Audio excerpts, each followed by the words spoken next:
Hello అండి Rahul hi గారు. అండి.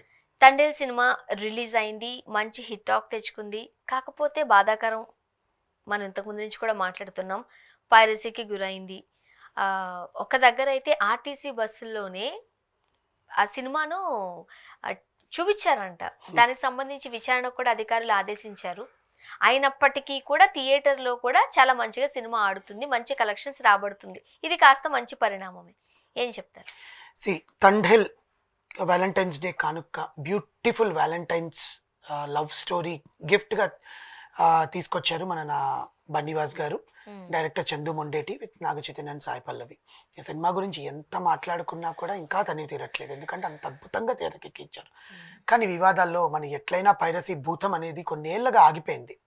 అల్లు అరవింద్ గారు చెప్పినట్టు ఓటీటీలు పెరగడము, ప్రతి ఒక్క స్క్రీన్‌లో థియేటర్‌లో పడడము, చిన్న సినిమా, పెద్ద సినిమా తేడా లేకుండా ప్రతి ఒక్కరు థియేటర్‌లోకి వెళ్లి చూడడము, దీనివల్ల పైరసీ భూతం అనేది ఆగిపోయింది ఒక్కొక్క టైంలో. ఇప్పుడు మళ్ళీ మొదలైంది ఒక 2, 3 సినిమాల నుంచి. కదా! ఆ! సో, కావాలని చేస్తున్నదే ఇది. అవును. అంటే పంతం మీద. ఇప్పుడు నిజంగా పైరసీ ప్రింట్లు తీసుకొని సీడీలు అమ్ముకునే వాళ్ళు చేయట్ల. ఓపెన్‌గా చెప్తున్నాను. అవును. వాళ్ళకది పొట్టకూటి కోసం చేసుకునే వాళ్ళు అప్పుడు. ఊర్లల్లో థియేటర్‌లో పడవు సినిమాలు. చిన్న థియేటర్‌లో పడినప్పుడు ఏం చేయాలి? పెద్ద పక్కనుండే పెద్ద సిటీకో, టౌన్‌కో వెళ్ళి థియేటర్‌లో సినిమా చూడాలి. వీళ్ళు ఆ ఊరు నుంచి బయలుదేరి ఆ టైంకెళ్ళేసరికి థియేటర్‌లో టికెట్లు దొరకకపోవడం ఇయన్నీ ఉంటాయి కాబట్టి వీళ్ళు పైరసీ సీడీలని రిలీజ్ చేసి, అది కూడా సినిమా రిలీజ్ అయిన 10 రోజులకో, 5 రోజులకో రిలీజ్ చేసుకొని, అప్పుడు సీడీల రూపంలో వస్తే ఏదైనా వేసుకోవడం, చూసుకోవడం జరిగేది దొంగచాటుగా కొనుక్కొని. వాళ్ళు అమ్మేవాళ్ళు కూడా కింద నుంచి ఇచ్చేవాళ్ళనమాట రూ. 10 ఇచ్చి. ఎందుకంటే పోలీసులు పట్టుకుంటారని. దాని మీద కేసులు వేయడము, తెలుగు సినిమా ఇండస్ట్రీ తీసుకున్న నిర్ణయం వల్ల చాలామందిని లోపలికెళ్ళడం, ఆ పైరసీ భూతం అనేది ఆగిపోయింది. తర్వాత మళ్ళీ మొదలయ్యి దేనివల్ల మొదలైంది? పంతం. మా హీరోని నువ్వంటావా?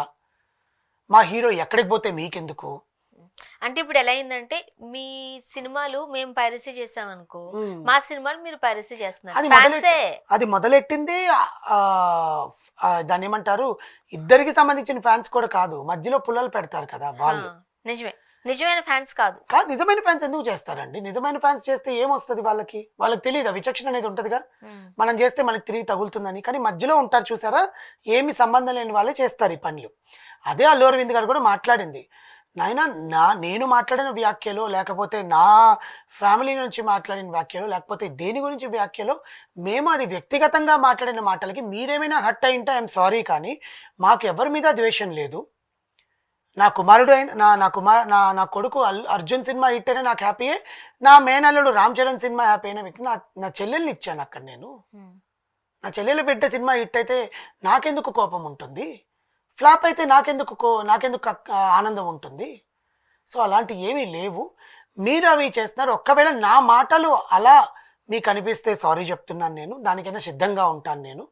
కానీ ఈ పైరసీ భూతాన్ని ఎలా అరికట్టాలనేది మీకే వదిలేస్తున్నాను. ఎందుకంటే సినిమా మీకు రావాలి, మంచి సినిమాలంటే మీకే.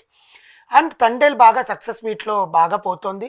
మొన్నటికి మొన్న ఆంధ్రాలో కొన్ని ప్రాంతాలు విజయవాడ, వైజాగ్, హ్మ్. రాజమండ్రి తిరిగాము. మిగతా ప్రాంతాలకు కూడా మళ్ళీ సక్సెస్ మీట్ వాళ్ళు వెళ్తున్నారు. అండ్ సాయి పల్లవి, నాగ చైతన్య ఈ సినిమాలో బాగా నటించడం జరిగింది. బట్ నేను ఇన్ని కోట్లొచ్చాయి, అన్ని కోట్లొచ్చాయి నేనేం చెప్పట్లేదండి. మీకే కళ్ళ ముందు కనపడుతోంది సినిమా ఎలా ఆడుతోందనేది.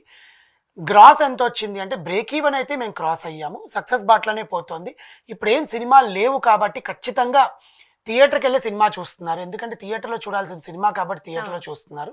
సో, దీనికి మీరు ఖచ్చితంగా సపోర్ట్ చేయాలని మీడియాకి ప్రెస్ మీట్ పెట్టాను. జస్ట్ ఒక 10, 15 నిమిషాలు మాట్లాడతానండి. ఎక్కువ గంటలు ఏం చేయను. మీరు కూడా దానికి తగ్గట్టుగానే నన్ను క్వెషన్‌లు అడగండి అని అల్లు అరవింద్ గారు చెప్పారు. బన్నీవాస్ గారు ఒక నంబర్ చూపించి మీకే ఒకవేళ ఎవరైనా పైరసీలు ఉన్నాయి, ఉన్నాయి అని చెప్తే ఈ నంబర్‌కి ఖచ్చితంగా ఇన్ఫార్మ్ చేయాలి. ప్లస్ మేము పోలీస్ ద్వారా ఖచ్చితంగా యాక్షన్ తీసుకుంటున్నాం. ఐపీ అడ్రెస్‌లు పట్టుకోవడము ఏంటి అనేది. హ్మ్. ఏపీఎస్ఆర్టీసీ బస్సులో ఈ హెచ్‌డీ ప్రింట్ ఒక ఊర్లో, ఒక గ్రామంలో వేయడం జరిగింది. కదా! ఎంత ఆ తప్పు బస్సు అది. కండక్టర్‌ని పోలీసుల్ని పట్టుకొని విచారణ చేస్తున్నారు. హ్మ్. చేసి వాళ్ళ దగ్గర నుంచి ఇన్ఫర్మేషన్ తీసుకున్నట్టు తెలిసింది. ఇద్దరు ముగ్గురిని పట్టుకొని జైల్లో పెట్టున్నారు. అల్లు అరవింద్ గారు మాట్లాడి ఎట్లా చేస్తారనేది చూడాలి. ఎందుకంటే గతంలో వెంకటేష్ గారి సినిమాకి ఇలా చేసినప్పుడు ఇంకా వాడు జైల్లో మగ్గుతున్నాడు బయటికి రాకుండా. సో, ఇలాంటి చర్యలు నిజంగా తీసుకుంటేనే సినిమా అనేది బతుకుతుంది. ఇంకా రెండో విషయానికొస్తే నాగ చైతన్య గారు ఇంత బ్లాక్ బస్టర్ తర్వాత అసలు ఏం చేయబోతున్నారు? హ్మ్. ఎందుకంటే ఆఫ్టర్ అవును. So long he got a success. కదా, ఆ అభిమానులకు ఉంటుంది. చాలా మంది అడిగారు కూడా, సార్ మీరేమైనా శోభితాతో కలిసి ఏమైనా సినిమా తీస్తారా, లేకపోతే సమంతతో కలిసి సినిమా తీస్తారా అంటే నాగ చైతన్య గారు క్లారిటీ ఇచ్చారు. సిఎండి సినిమాకి ఆ హీరోయిన్ ఖచ్చితంగా అవసరం అనుకుంటే నేను చేస్తాను, అలాగే నా భార్య శోభితాతో నేను చేయాలంటే మంచి స్క్రిప్ట్ ఉంటే చేస్తాను అని సమాధానం ఇచ్చారు. యాజ్ ఏ ఆర్టిస్ట్ ఇప్పుడు అట్లా అనుకుంటే కరీనా కపూర్ షాహిద్ కపూర్ కలిసి సినిమాలో చేయను అని చెప్పి ఎప్పుడో చెప్పేశారు. వాళ్ళిద్దరు బ్రేకప్ తర్వాత మళ్ళీ సినిమాలు చేయలేదా? ఆబ్వియస్లీ కదా. సో సమంత నాగ చైతన్యకి నిజంగా స్టోరీ ఉంటే, నాకు తెలిసి సమంత ఒప్పుకుంటుందో లేదో మనకు తెలియదు, కానీ నాగ చైతన్య గారు ఒప్పుకుంటారు. సమంత ఒప్పుకోవడానికి కారణాలు కూడా చాలా ఉంటాయి, ఎందుకంటే రూమర్స్ పెరిగే ఛాన్సెస్ ఎక్కువ ఉంటాయి.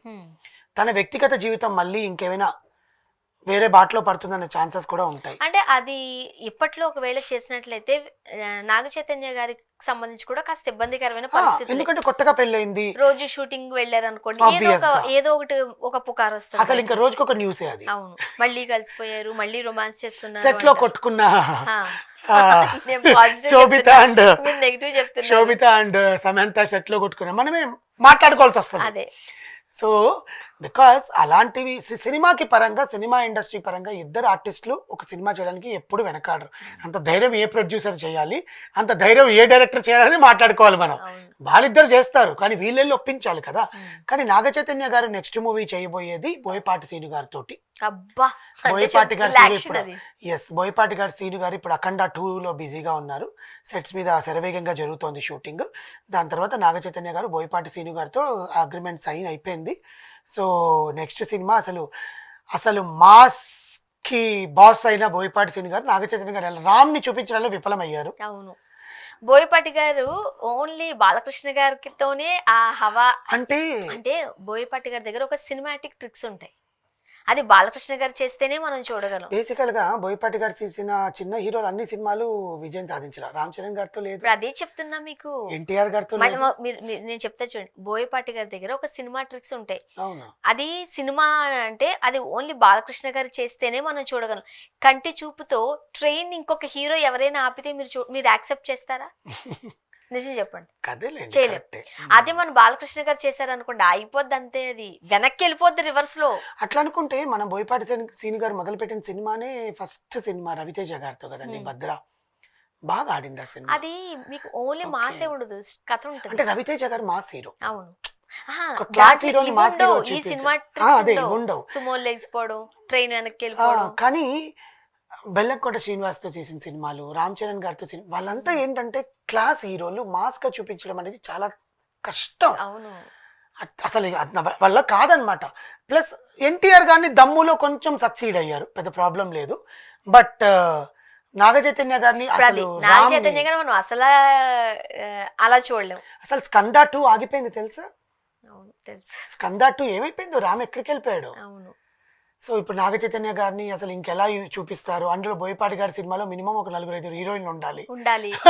ఇంకా నాగ చైతన్య గారికి అసలు ఎలా ఉండబోతుంది. బట్ ఎస్, ఈ సక్సెస్ అంటే ఈ మధ్య కాలంలో మనం అంతా రియలిస్టిక్ గా ఉండడానికి ఇష్టపడుతుంది. చిన్న మన ఇంట్లో పక్కింట్లో జరిగే కదా, మన ఎదురింట్లో అది క్రైమ్ అయినా సరే. మొన్న తమిళ సినిమా కూడా మలయాళం సినిమా కూడా చూసి పక్కింట్లో జరిగే స్టోరీ లా ఉంటది. అది సూక్ష్మదర్శిని సూపర్ డూపర్ హిట్ అయిపోలే, మనం దానికి అలవాటు పడ్డాం. బోయపాటి గారు అంటే కాస్త నాగ చైతన్య గారితో సినిమా తీసి హిట్ కొడితే ఆయన చిన్న హీరోలతో కూడా హిట్ కొట్టగలడు అన్న ఉంటది కదా. చిన్న హీరోలు అంటే అట్లా కాదు, బాలకృష్ణ గారు తర్వాత తరం. అదే అంటున్నా, ఆ సినిమాటిక్ ని ఇక్కడ జోడించగలగాలి, మనం యాక్సెప్ట్ చేయగలగాలి. చూద్దాం. Thank you so much.